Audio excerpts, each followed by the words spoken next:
Hello students, आज हम फिर करने वाले हैं उत्तराखंड बोर्ड परीक्षा 2020 के क्वेश्चन नंबर 20 के अथवा को।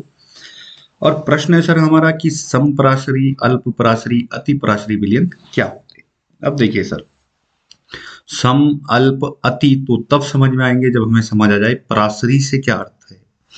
पराशरी से अर्थ है सर हमारा यहाँ पे पराशरण से।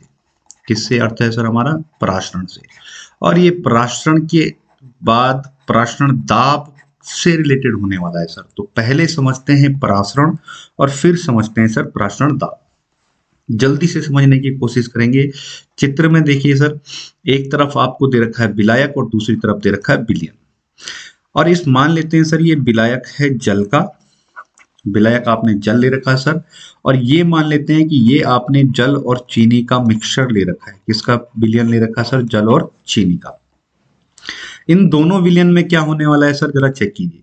अगर आप जल में चीनी को मिक्स करते रहेंगे सर, करते रहेंगे तो आपको पता है चीनी क्या है सर? विलेय। और विलेय को अगर विलायक में डालते रहेंगे तो धीरे धीरे सॉल्यूशन कैसा होता है सर? गाढ़ा। और गाढ़ा होने का मतलब चीनी की मात्रा बढ़ रही है सर, मतलब विलयन कैसा हो रहा है? सांद्र। कैसा हो रहा है सर?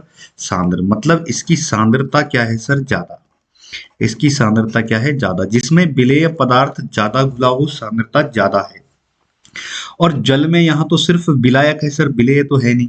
तो मतलब यहां सांद्रता क्या होने वाली है? कम। क्या होने वाली है सर? कम।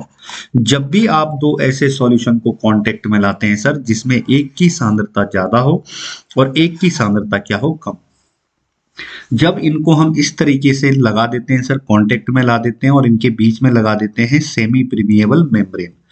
इसको भी आप जानते होंगे सर, सेमी प्रीमिएबल मेम्ब्रेन अर्धपारगम्य झिल्ली के बारे में आप समझते होंगे, जो सिर्फ विलायक के कणों को आने जाने देती है। जैसे ये बिल्कुल वैसा ही काम करती है सर जैसे आपकी चाय छानने की छन्नी होती है, तो बिल्कुल कुछ वैसा ही काम, लेकिन यहाँ पोर्स बहुत छोटे छोटे हैं, छिद्र छोटे होते हैं। तो यहाँ क्या होने वाला है सर? देखिए हमने क्या बोला कि इस वाले विलयन की कंसंट्रेशन ज्यादा है और विलेय की कंसंट्रेशन क्या है? कम। क्लियर? तो जब भी आप इस तरीके से इनको कांटेक्ट में लाएंगे और यहाँ पे सेमी प्रीमिएबल मेम्ब्रेन लगा देंगे, तो ये जो कम सांद्रता वाला विलायक है, ये जो कम सांद्रता वाला सॉल्यूशन अगर मैं बोल दूं, तो कम सांद्रता वाला सॉल्यूशन हमेशा अधिक सांद्रता वाले विलयन की ओर गति करता है। क्या करता है सर? ये कम सांद्रता से अधिक सांद्रता वाले विलयन की तरफ क्या करता है? गति करता है। और ये जो विलयन कम सांद्रता वाले विलायक का अधिक सांद्रता वाले विलयन की ओर गति करना है सर, इसी को हम बोलते हैं पराशरण। गति कर रहा है इसलिए इसको क्या बोला? पराशरण। अब ये जो विलायक यहां से यहां गति कर रहा है ना सर, सांद्रता बराबर, कब तक पराशरण होगा? जब तक C1 बराबर ना हो जाए सर C2 की। जब ये दोनों साम्य अवस्था में चले जाएंगे तब ये पानी यहां जाना बंद कर देगा, जब इन दोनों तरफ जल की मात्रा क्या हो जाएगी? बराबर। अब आप चाहते हैं सर कि ये जो मेरा चीनी पानी का सॉल्यूशन है ये मीठा ही रहे, गाढ़ा ही रहे। ये क्या रहे? गाढ़ा ही रहे, ये पतला ना हो। तो ये पानी यहां से यहां ना जाए, इसको रोकना है। तो इस जल को यहां से यहां रोकने के लिए एक तरीका है सर, हम यहां से क्या लगा देते हैं? प्रेशर। क्या लगा देते हैं सर? दाब। तो इस परासरण को रोकने के लिए जो आप दाब लगाते हैं सर, उस दाब को हम बोलते हैं परासरण दाब। क्लियर बात? परासरण को रोकने के लिए, जो ये परासरण हो रहा था ना, उस परासरण को रोकने के लिए जो दाब लगाया आपने उसको बोलते हैं परासरण दाब। अब देखिए सर, हम फिर से दो कंटेनर ले लेते हैं और इन दोनों कंटेनर को हमने फिर से एक सेमी प्रीमिएबल मेम्ब्रेन से जोड़ा।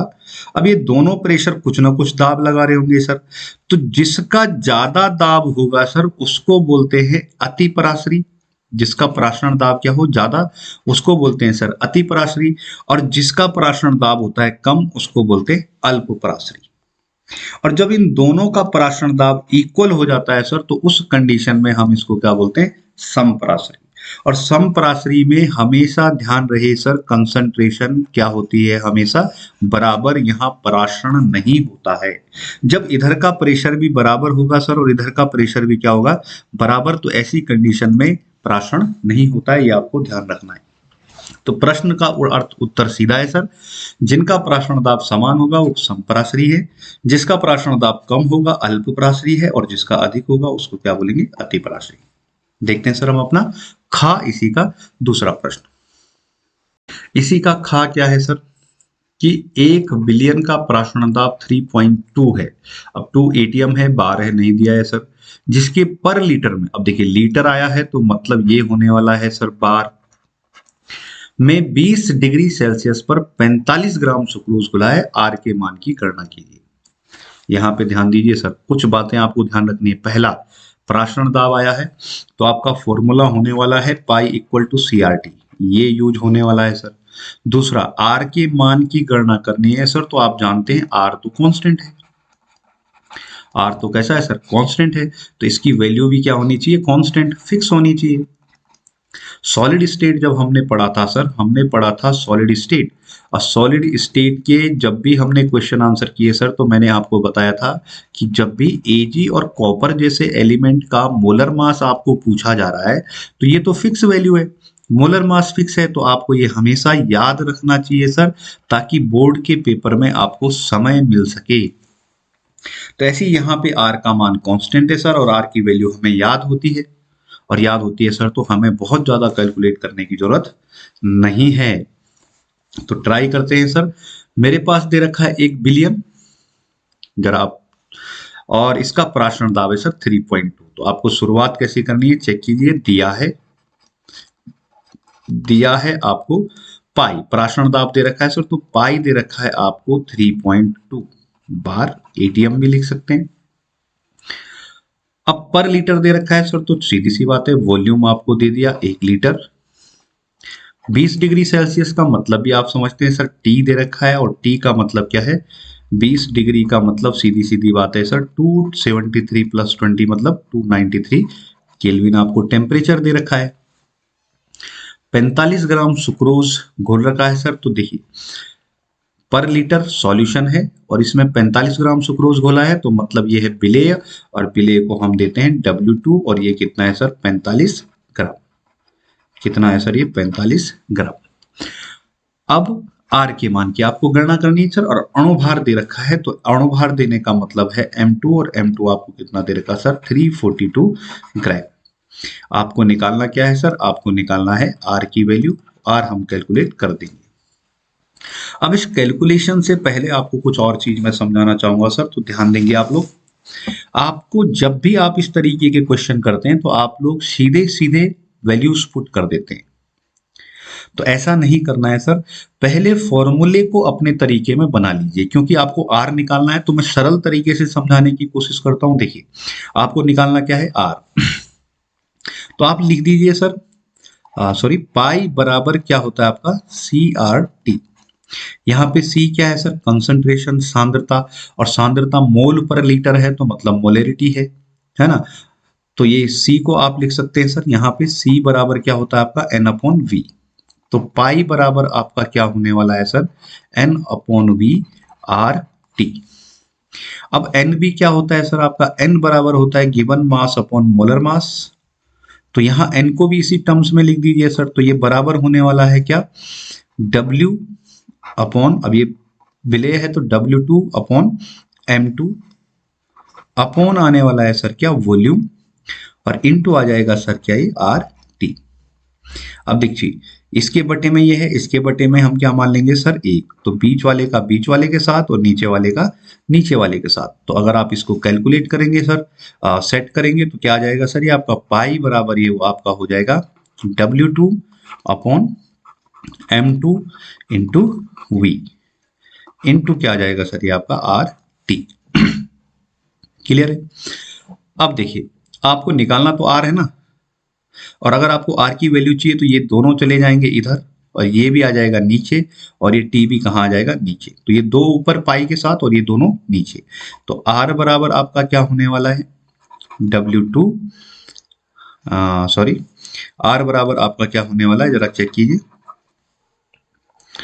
ये आएगा पाई, ऊपर कौन है, पाई इंटू M2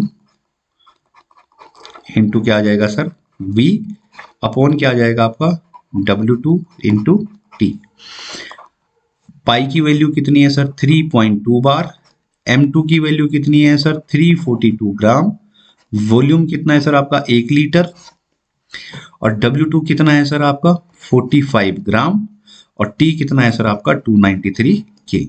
अगर आप इनको कैलकुलेट करते हैं, इनको कैलकुलेट करके आपका आएगा सर कितना, ये आने वाला है सर 1094.4 अपॉन आएगा सर आपका 13185, और इनको भी अगर आप कैलकुलेट करते हैं तो ये आना चाहिए सर 0.083 बार। ठीक है सर, बार में ये वैल्यू आने वाली है सर तो 0.083 आएगा। ठीक है, लीटर बार पर मोल पर केल्विन ये आने वाला है सर।